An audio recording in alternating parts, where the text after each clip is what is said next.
Welcome to S Cube Radio, to all our viewers who are watching us in US now and Indians who are watching us today in the evening. A very warm welcome to you all to S Cube TV. I'm Purnima Sharma, and today we are going to discuss a very important subject. And uh, I'm joined by a very renowned nephrologist from All India Institute of Medical Sciences, New Delhi, Dr. Sanjay K. Agrawal, who is a professor in HOD of nephrology in AIMS New Delhi. A very warm welcome to you, sir.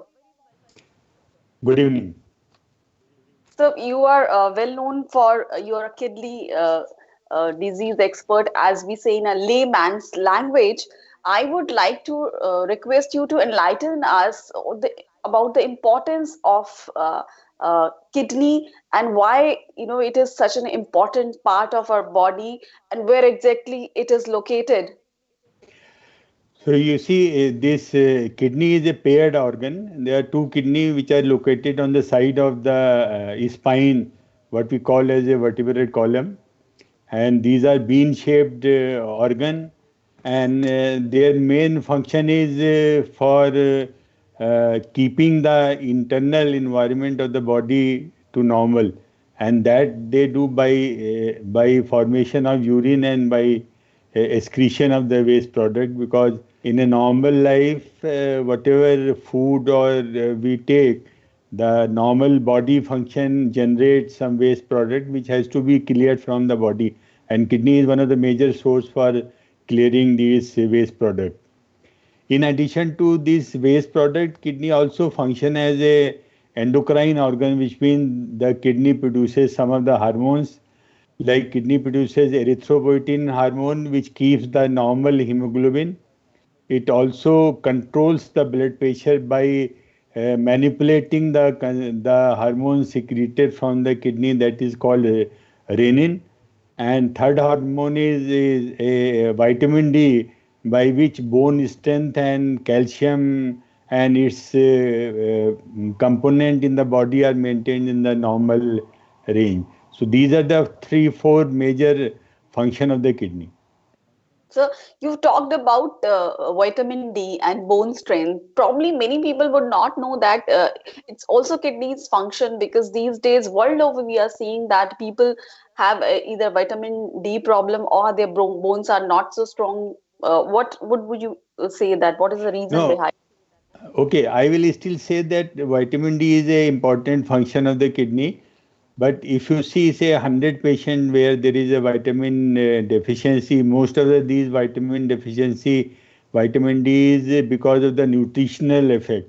And diseases of the kidney forms a very small component of patient where there is a vitamin D deficiency. So it's not a major cause for vitamin deficiency. But most of the patient who has got kidney disease, majority of them has got component of vitamin D deficiency. Okay, so as they say that if anybody who has come to know about uh, kidney disease, so is it true that if your kidneys are damaged 60-70%, then only people come to know about their kidney diseases? No, kidney diseases is again, we can broadly classify kidney disease or kidney failure into acute kidney disease and chronic kidney disease. Now, acute kidney disease, because it happens acutely, this is diagnosed little much earlier. But chronic kidney disease is a slow process. So in that, a large number of patients of chronic kidney disease actually do not have any symptom. And in those patients, it is really true that they are getting diagnosis of chronic kidney disease only once the 70 to 80% kidney is already damaged. So this depends on cause of the chronic kidney disease, whether diagnosis will be made early or will be made very late. So some of the kidney disease produces swelling over the body. So those are diagnosed very early, because usually that symptom patient does not ignore. Swelling of the body people do not ignore. But there is a large group of kidney disease where there is a less hemoglobin or the bone strength is little less. So those are very minor symptom which patients often ignore, and then the diagnosis is made at a late stage. So, would you say that chronic kidney disease is a lifestyle problem? To some degree, because if you see causes of chronic kidney disease, the two major causes high blood pressure and diabetes. And both high blood pressure and diabetes are significantly contributed by the lifestyle of the person. So from that angle, you can say that the lifestyle of the person affect 60% patients of chronic kidney disease. Okay.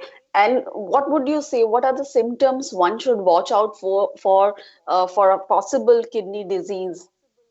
So if you see the symptom, then one major symptom is that patient of kidney disease often have got high blood pressure, Okay. and because the hemoglobin will not be made, so they have got low hemoglobin, and symptom like weakness, easy tiredness, and not able to concentrate, these are all symptom of a low hemoglobin. And then because the vitamin D is less, so there is usually often bone pains, or people getting fracture with a minor trauma. So these are the usual symptom, which means swelling over the body, high blood pressure, weakness, loss of appetite, and bone pain, and easily getting fracture. These are the 6 7 major symptom of the chronic kidney disease. And is there any particular age group where you get to see more kidney patients? Say grossly, once we say that the 60% patient of chronic kidney disease are because of diabetes and high blood pressure, and those are the diseases which are more common in elderly, or in a say adult and middle aged people. Although that doesn't mean that only those people get kidney disease. There are chronic kidney disease in children also, although those are less than the adult, and in those children causes of chronic kidney disease are also different. Many of them are congenital diseases. So causes of chronic kidney disease in children and in adults are different, and in terms of magnitude, adults are more common. Or in, say, if you say, there are more patient in adult having chronic kidney disease than the children. Okay. So they generally people relate, it may not be medically proven, but I would like you to, bust myth that if you drink less water, then you are going to have kidney problems. Is it true? What is the, water quantity one should take? What is the water intake one should have? Average, we say that in an adult person, he should take approximately 1.5 to 2 liter of a fluid, because that much fluid is necessary for the excretion of the waste product generated on a daily basis. So if somebody is taking very less amount of the water, I will not say that he will be very much prone for kidney disease if rest of the things are normal. But then if there is any predisposition of kidney disease, and somebody then in addition to that also drink less water, then his chances of developing chronic kidney disease will be more. And which are the patients, either people with blood pressure or with any other ailment, have more tendency to develop kidney diseases? Say, we call them that there is a high risk group who has got high chance of developing chronic kidney disease, and that high risk group include anybody who has got diabetes, anybody who has got high blood pressure, or elderly, which means the age is above 60, or somebody in the family, so somebody who has got a family member, first degree relative having chronic kidney disease. So these are the four high risk group whom we say that they have got a tendency to, they have got high chance of developing chronic kidney disease. And what would you say to our viewers that how your lifestyle should be, what you should eat, so that you don't have later on tendency to develop any sort of kidney disease, either acute or chronic? No, for prevention of acute kidney disease, the approach is little different, but prevention for chronic kidney disease is approach different. So let us first talk of a prevention of chronic kidney disease. So once we say that it is lifestyle, to large number of patients, it is lifestyle related. So person in a normal diet should take less salt and less fat so that his chance of developing high blood pressure and diabetes is less. And if that is less, chances of developing chronic kidney disease will also be less. He should do regular exercise because that is linked to increase in the weight and high blood pressure and diabetes. So less salt, less fat, regular exercise and keeping a weight to normal of his age and height. So these are the major factors which prevents chronic kidney disease. For prevention of acute kidney disease, because causes of acute kidney disease are totally different as compared to chronic. So acute kidney disease usually drugs or infections or fluid loss in terms of vomiting, diarrhea. So these are the common causes of acute kidney disease. So prevention is also then different, which means that somebody should not take medicine on his own without prescription. They should not take painkiller without advice of the doctor, and they should limit the duration of the treatment also. Many times we have seen the advice was given for 5 days of treatment and person is continuing for 2 weeks of the treatment. And another thing, they should keep hygiene good so that they do not develop infections. And if they develop fluid loss in terms of a vomiting or diarrhea, they should consult doctor and should get the replacement of the fluid early so that they do not get chance of developing acute kidney disease. So you are in you're head of the Department of Nephrology in All India Institute of Medical Sciences. What would you say that in the last 5 years, patients of kidney disease, especially chronic kidney disease, have increased in India or world over? No, it has increased across the world and also increased in India. There is an information which is called global burden of disease, which assess burden of disease across the world.